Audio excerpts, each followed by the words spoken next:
આવા અમુક બની બેઠેલ કોન્ટ્રાક્ટરો એમને એવું લાગતું હોય છે કે આદિવાસી વિસ્તાર છે, આદિવાસી બાળકો પણ છે, એટલે અહીંયા જોવાવાળું કોણ છે.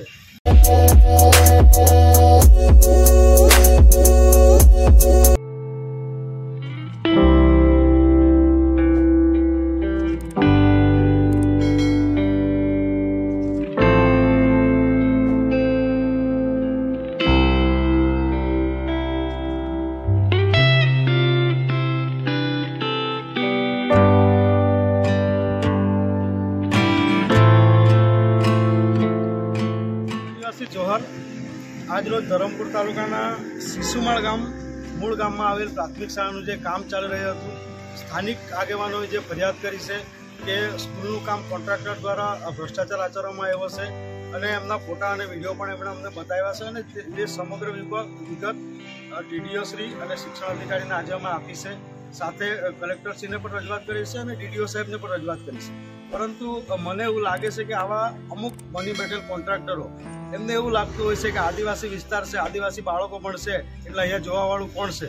પરંતુ અમારી માંગણી એટલી જ છે, એની તટસ્થ તપાસ થવી જોઈએ અને એમના પર કાર્યવાહી થવી જોઈએ.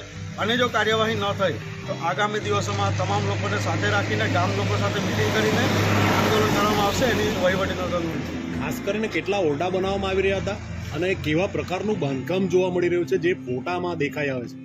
મને એવું લાગે છે કે આ સ્કૂલનું કામ એસ્ટિમેટ પ્રમાણે જ બનાવવામાં નથી આવ્યું.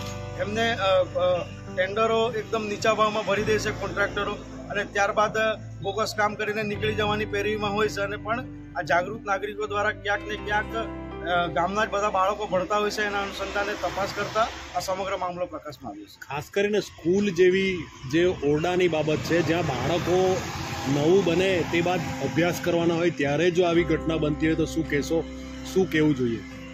હું એટલું જ કહીશ, જ્યારે સરકાર બાળકો પછાડી ભણશે ગુજરાત અને બોલશે ગુજરાતનું સૂત્ર આપીને લાખો કરોડો રૂપિયા ખર્ચતી હોય, પરંતુ આવા કેટલાક કોન્ટ્રાક્ટરોના લીધે આ સૂત્ર સરકારનું ચરિતાર્થ થતું નથી.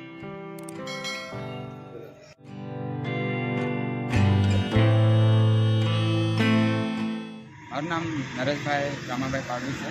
હું સિસુમાળ ગામમાં રહું છું, જ્યાં અમારી પ્રાથમિક શાળા આવેલી છે ને ત્યાં બોગસ કામ થતું હતું. એટલે તે માટે અમે કલ્પેશ સાહેબને જાણ કરી હતી ને આજે અરજી આપી છે. ખાસ કરીને કેવા પ્રકારનું કામ થતું હતું ત્યાં આગળ ને શું જોવામાં આવ્યું છે અને શું રજૂઆત કરાઈ છે?